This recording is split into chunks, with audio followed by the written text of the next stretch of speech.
ایک دفعہ کا ذکر ہے کہ ایک گاؤں میں ایک محنتی کسان رہتا تھا جس کا نام حامد تھا۔ حامد اپنے بیٹے علی سے بے حد محبت کرتا تھا اور اسے ہر وقت اپنے ساتھ رکھتا تھا۔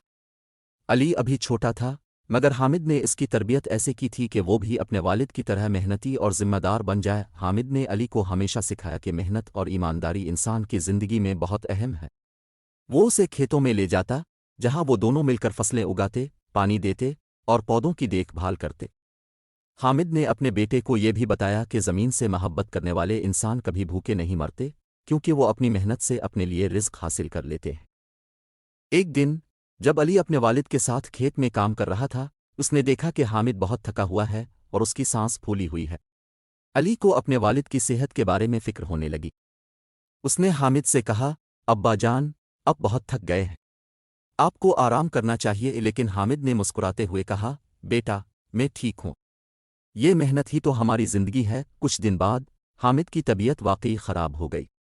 وہ اتنا کمزور ہو گیا کہ کھیت میں کام کرنا اس کے لیے ممکن نہیں رہا۔ علی نے اپنے والد کی جگہ کھیت کا سارا کام خود سنبھال لیا۔ وہ صبح سویرے اٹھتا، کھیت میں کام کرتا اور اپنے والد کی دیکھ بھال بھی کرتا۔ علی نے حامد کی باتوں کو دل سے لگایا اور اپنی محنت سے کھیت کی پیداوار میں اضافہ کر دیا۔ گاؤں والے علی کی محنت کو دیکھ کر حیران تھے۔ وہ سوچتے تھے کہ ایک چھوٹا بچہ کیسے اتنی ذمہ داری سنبھال سکتا ہے، لیکن علی نے اپنے والد کی تعلیمات کو ہمیشہ یاد رکھا اور ان پر عمل کیا۔ حامد نے جب دیکھا کہ علی اپنی محنت اور ذمہ داری سے کھیت کو کامیابی سے سنبھال رہا ہے تو اس کی آنکھوں میں خوشی کے آنسو آ گئے۔ اس نے علی سے کہا، بیٹا، تم نے ثابت کر دیا کہ تم واقعی میرے قابل ہو۔ آج مجھے فخر ہے کہ تم میرے بیٹے ہو۔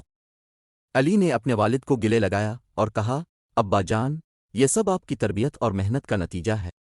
میں ہمیشہ آپ کے نقش قدم پر چلوں گا اور آپ کی عزت کبھی کم نہیں ہونے دوں گا۔ اس کہانی کا سبق یہ ہے کہ والدین کی محنت اور تعلیمات اولاد کے لیے سب سے بڑی دولت ہوتی ہے۔ اگر اولاد ان تعلیمات کو دل سے اپنا لے تو وہ زندگی میں کامیاب ہو سکتی ہے۔ ہم